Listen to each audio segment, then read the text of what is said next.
Okay, Dandy, down, it's your turn. We're reminiscing about the early years. Do you have a favorite moment? Moment. Boy, hey, do I have some favorite moments. And all of them are captured right here in a mind like a steel trap. I think, really, we always looked at this, at the schedule and said, boy, this is going to be a super ball game. We've got these two teams. They're great contenders. And several times it's just been a disaster. One team would blow the other one out of the way. But the one that'll really get you is late in the season when we've all seen a lot of football. We'll see two teams that are going to play. They're out of it. There's no way they're going to make the playoffs or anything. You say, oh, man, this is going to be awful. Oftentimes those games turn out to be really exciting. And one I remember is, I remember it well, of course. It was 1971 in San Diego. Start those games at 6 o'clock out there. I remember those a lot easier. San Diego was playing St. Louis, as a matter of fact. And it was like, I think the score was 10-10, about 3 or 4 minutes to go in the ball game. John Hale was quarterback. Terrific finish. I like games like that. Tied up. Cardinals 10. The Chargers 10. Hadel on a rollout option. Jeff Green, touchdown. Oh, boy. I want to tell you that Hadel is a darn good quarterback, and he's a man. When he refused Dykes' play that Gilman sent in and went over, he established for everybody in this ballpark his leadership qualities. But Jim Hart had leadership qualities, too, and St. Louis came right back. We have 57 seconds remaining to be played. Gray goes left. Up to the right is Gilliam. The Cardinals with 2 timeouts.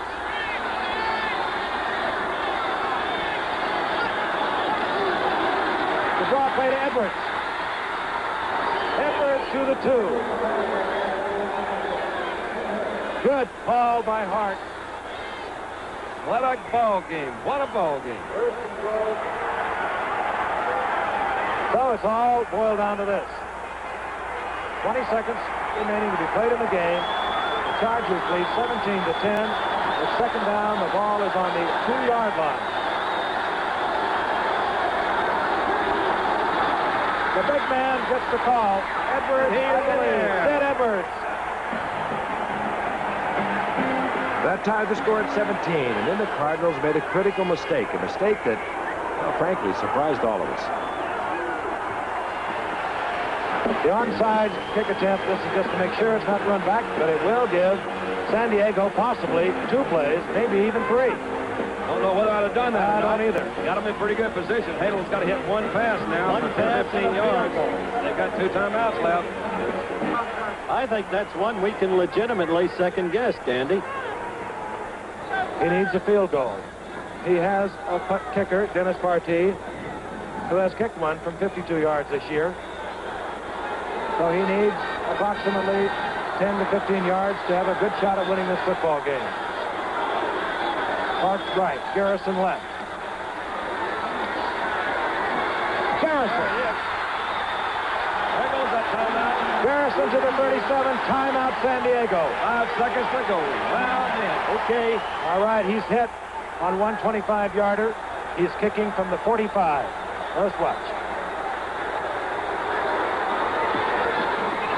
It looks good. It is good. About that. Look at that Hadel. They're mobbing Partee. Unbelievable. Partee is in there. The game is over. Just as the 10 goes on. The 70s was also the decade of the cheerleaders in the NFL, and we made the most of it on Monday night. Put your little foot, put your little foot, put your little foot right here. A bevy of beauties. Well, you won't see this one in Playboy. Yeah, maybe we should.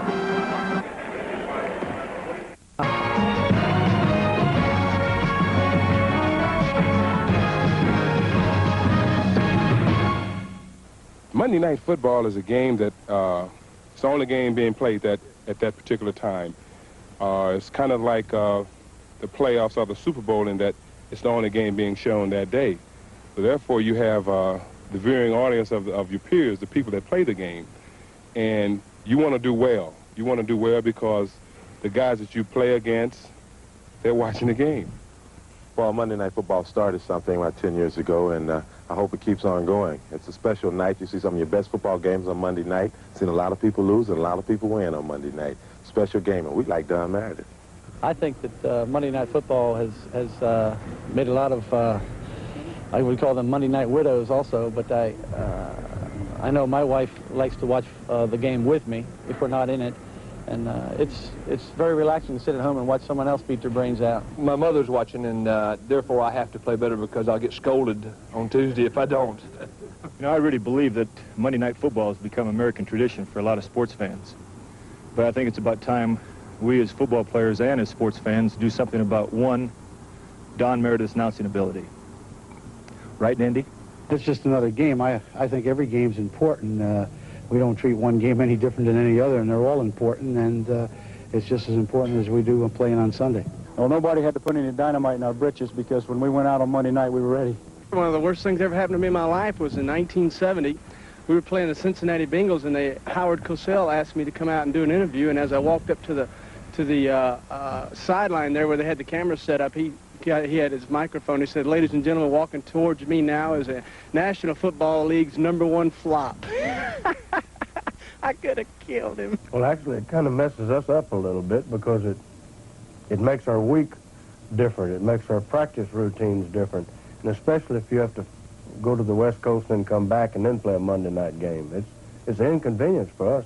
As far as the guys in the booth, I've always felt that Frank's done a great job, and Dandy Don or Fran certainly know what they're talking about, but the other guy, the one that has never played the game, it just amazes me how much he really knows about it. He got all the terms and the numbers. For a guy that never played the game, he certainly knows very little about it. No, Howard's been very, very good to me. I like Howard. That's how some of the players and coaches feel about Monday Night Football. But, you know, Monday Night Football has really become a phenomenon in this country that's affected the fans at home and in the stadium probably even more than the players. Some very strange things happen on Monday night in the fall in this country.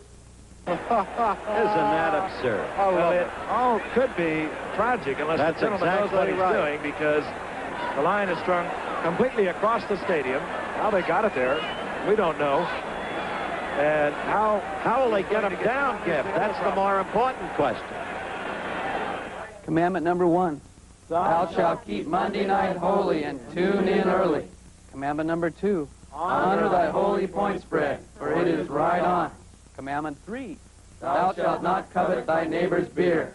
Commandment 4, thou shalt not commit adultery during halftime highlights. Commandment 5, thou shalt stay tuned until the final gun, for the spread may change. Commandment 6, forgive those who bet against their home team, for they know not what they do. And now the commandment after. Prepare for the day when the Super Bowl is played on Monday Night Football, for on that day there will be heaven on earth. Monday, Monday, play it on Monday, Monday, Monday, play it on Monday, Monday, Monday, Monday, Monday. Hey! It is good. Ever since the Industrial Revolution, Mondays have been a depressing day, the first day of a long week. And then came Monday Night Football, a great invention for the working man.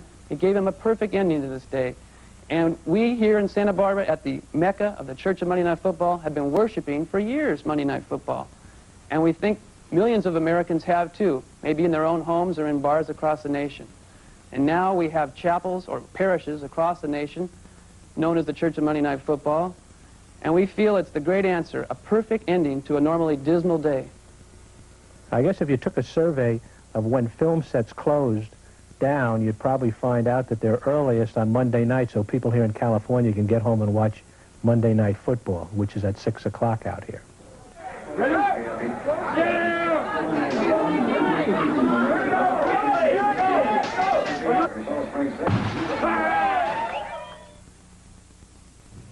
All right, guys, we have talked about the early years of Monday Night Football. So let's talk about the more recent years, the memorable games, some memorable moments. You all have one, I'm sure. Howard? Frank? We've had some beauties the last few years. You know, I think in terms of great individual performances, we had one in '78, third game of the season. And as Don mentioned, the most improbable things happen in games where, you know, you're concerned they're not even going to be a good game. We had Baltimore and Dallas in the opening game of the season. Bert Jones was out of the lineup. Dallas beat Baltimore 38-0. We had them 2 weeks later in New England. We go up and figuring this is going to be an absolute wipeout. New England heavily favored in the game. And we saw an incredible performance by Joe Washington, who had just arrived at Baltimore. Bert Jones was still out of the lineup. But Joe Washington put on a show like no football player I've seen in the whole series of Monday Night Football. Lots of rain that night, right? Oh, it was pouring. It's a rainy night in Boston town. Bill Cosby will call in a moment. First and 10 Baltimore, 46-yard line, their own. Toss goes to Washington, and he can pass. He has a man wide open. He's got Roger Carr. Roger Carr. How do you like that? I liked it. Joe Washington, 54-yard Baltimore touchdown. Well, they call him napping.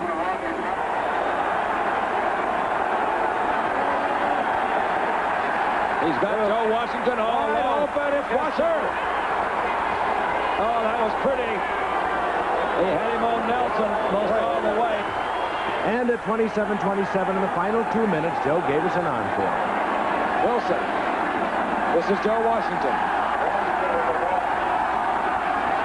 That is Joe Washington. Look at this. There it is Joe Washington. He stays on his feet. He has great speed. There it is Joe Washington. Oh, how could it happen? What a football game this turned out to be.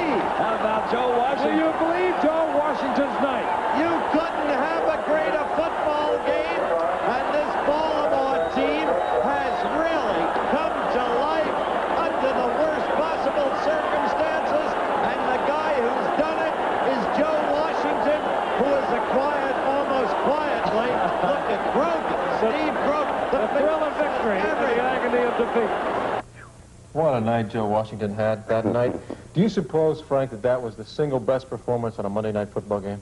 The best I can recall over the 10 years. In all-around ability. He did it all in everything you could ask of him in conditions where he really needed the swim fins and the snorkel.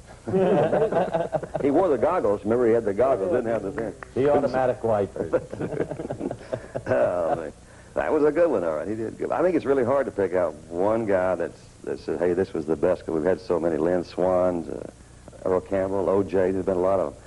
On a broader scope, let me paint a bit, broader scope for the entire series. Yes. I've had a tendency to kind of pull for the quarterbacks through the team. You may not have noticed Can't that. imagine why. Well, I don't know. It's lonely out there.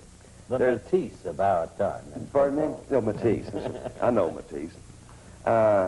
There's one guy that's really has not disappointed me too much for the 10 years that we've been on this air, and that's that left-handed snake from Oakland. Oakland always plays well, but Kenny really seems to play well on Monday night. So I think for a series, I'd have to rate him very high as the outstanding player for the 10 years.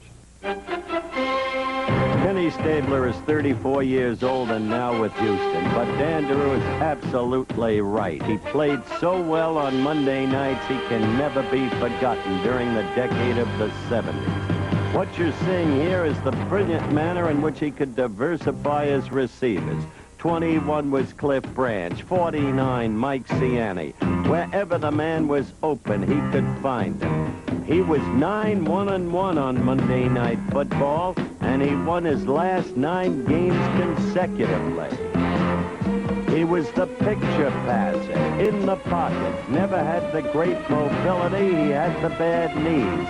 But he could do what he had to do as well as anybody we have ever seen during those 1970s, and he was a leader from top to bottom. There was a game a year ago in New Orleans when the coach put in a substitute for him. He was so beaten up, but he refused to leave the gridiron, and he pulled from nowhere a miracle Oakland victory over the Saints. 88, you'll remember Ray Chester. He would find others too, as in this case, number 84, Derek Ramsey. But for the showdown, always the incomparable tight end, Dave Casper. So, the Snake and the memories of brilliance in the 70s. The Raiders' fortunes on Monday night have often delighted fans, but a 72 romp in Houston caused, well, a different reaction. Right there is a vivid picturization of the excitement attendant upon this game. they're number one in the nation.